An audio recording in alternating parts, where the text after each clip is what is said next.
कैसे हैं दोस्तों। मैं हूं ज़िया। वेलकम करता हूं आपको यूट्यूब चैनल पे। दोस्तों आज पूरी हम बात करेंगे एक बहुत ही मशहूर लेकिन मुतनाज़ इंसेक्टिसाइड के बारे में जिसका नाम है डीडीटी।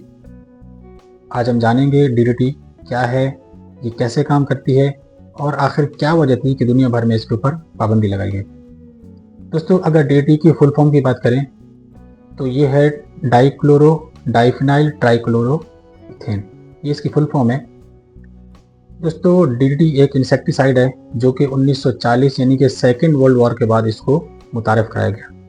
इब्तदा में इसको बहुत ही ज़्यादा मौसर समझा गया क्योंकि ये मच्छरों, मक्खियों और दूसरे इंसेक्ट पेस्ट के अगेंस्ट बहुत ही ज़्यादा ताकतवर साबित हुई। ख़ास तौर पर मलेरिया, टाइफाइड और डेंगू जैसे अमराज फैलाने वाले मच्छरों के अगेंस्ट इसका इस्तेमाल बहुत ही ज़्यादा और बड़े पैमाने पर किया गया। अब बात करते हैं कि डीडीटी कैसे काम करती है, यानी कि इसका मोड ऑफ एक्शन क्या है। बेसिकली डीडीटी इंसेक्ट पेस्ट के नर्वस सिस्टम के ऊपर अटैक करती है, जिसकी वजह से उसका असाबी जो है वो मफलूज हो जाता है। कीड़ों का जब आसाब मफलूज होता है तो उसके बाद ना तो वो हरकत कर पाते हैं, ना खुराक ले पाते हैं, जिसकी वजह से उनकी डेथ हो जाती है। तो ये डीडीटी का मोड ऑफ एक्शन है। मसला ये है कि डीडीटी सिर्फ कीड़ों यानी कि इंसेक्ट पेस्ट को मुतासिर नहीं करती, बल्कि इसके असरात दूसरे जानदारों को भी मुतासिर करते हैं। अब आते हैं सबसे अहम सवाल के ऊपर कि आखिर क्या वजह थी कि डीडीटी के ऊपर पाबंदी लगाई गई।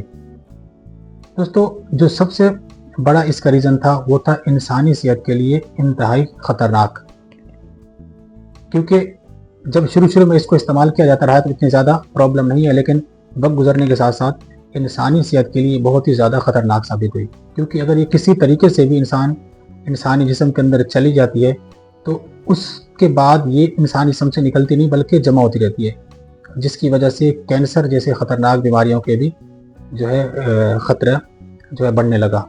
और इसके साथ साथ नए पैदा होने वाले बच्चों के जहनी और जिस्मानी नशोनुमा के ऊपर भी इसके बहुत ज़्यादा और ख़तरनाक नताइज सामने आए। इसका जो दूसरा मेन रीज़न था वो था माहौल, यानी कि एनवायरनमेंट के लिए भी ये इंतहाई ख़तरनाक साबित हुई। दोस्तों डीडीटी की एक खासियत ये थी कि ये परसिस्टेंट इंसेक्टिसाइड है, मतलब कि ये एनवायरनमेंट के अंदर, ज़मीन और पानी के अंदर काफ़ी सालों तक रहने की सलाहियत रखती है। जिससे होता ये था कि इसकी वजह से परिंदों की जो नशोनुमा है वो भी बहुत ज़्यादा मुतासर हुई। ख़ास तौर पर जो उकाब, बाज, इनके जब ये एग ले करते थे, जब अंडे देते थे, तो उनके छिलके जो इतने कमज़ोर हो जाते थे कि उनमें से हैचिंग नहीं हो पाती थी, जिसकी वजह से काफ़ी सारी परिंदों की जो नस्लें हैं वो ख़त्म होने लगी और आहिस्ता आहिस्ता उनके अंदर मुख्तलिफ़ किस्म की जो है ना बीमारियाँ फैलने लगी। दोस्तों जो तीसरा मेन रीज़न था वो था डीडीटी का फूड चेन के अंदर दाखिल हो जाना, मतलब कि ये पौधों से जानवरों, जानवरों से इंसानों और इस तरह करके ये जो है ना फूड चेन के अंदर इसने जो है ना ट्रांसफर होना शुरू कर दिया। और इसका जो सबसे ज़्यादा नुकसान हुआ वो हुआ जो इंसान है, मतलब इंसान को सबसे ज़्यादा इसका नुकसान हुआ, जिसकी वजह से कैंसर जैसी बीमारियां फैलने लगी।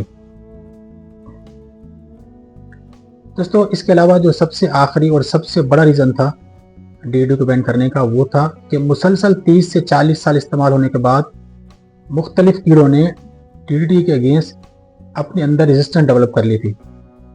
तो रेजिस्टेंस डेवलप करने के बाद क्या होता है कि उस दवाई का असर उस कीड़े के ऊपर नहीं होता जो रेजिस्टेंस डेवलप कर लेता है। तो मच्छरों ने भी अपने जो है अंदर रेजिस्टेंस डेवलप कर ली डीडीटी अगेंस्ट।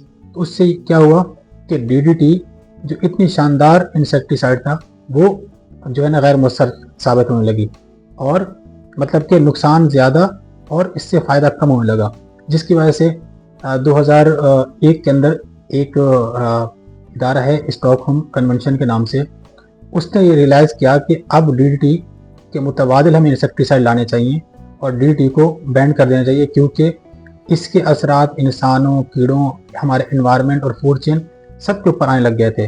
तो उसके बाद 2001 के अंदर इसको बैन किया गया और इसके अल्टरनेटिव में फिर काफ़ी सारे इंसेक्टिसाइड आए, जैसा कि डेल्टामेथ्रिन है, साइपरमेथ्रिन है, लैम्डासाइलोथ्रिन है। तो उसके बाद मतलब लोगों को कहा गया कि आप डीडीटी को छोड़कर इसके ऊपर आएँ, ताकि हमारा जो एनवायरनमेंट का, इंसानों का अंदर जो बीमारियां फैल रही हैं और जो फूड चेन को ये नुकसान कर रही है वो कम से कम हो। तो दोस्तों ये था डीडीटी के बारे में सारा जो है डिटेल कि इसको किस तरह से आई और किस तरह से इसको फिर बैन किया गया। अच्छा, ये सिर्फ DDT के लिए, बाकी भी बहुत सारे इंसेक्टिसाइड ऐसे आए हैं जो बड़े शानदार थे, लेकिन जब कुछ साल गुजरने के बाद जब जो है हमारे जो रिसर्च इदारे हैं उन्होंने जब देखा कि इस इंसेक्टिसाइड से हमारे माहौल को, इंसानों को या इंसेक्ट के अंदर रेजिस्टेंस आ गई है, तो फिर उन्होंने उस इंसेक्टिसाइड को बैन किया गया। तो अब ये जो है ना कहीं पर भी इसका इस्तेमाल नहीं होता। जो भी डेवलप कंट्रीज़ हैं उनके अंदर DDT जो है वो बैंड है। तो दोस्तों, इसके अलावा आपके माइंड में कोई भी क्वेश्चन होता है किसी पेस्टिसाइड रिलेटेड, तो आप वो पूछ सकते हैं, आपको उसका आंसर मिल जाएगा। नेक्स्ट वीडियो मिलते हैं, तब तक के लिए अल्लाह हाफिज़।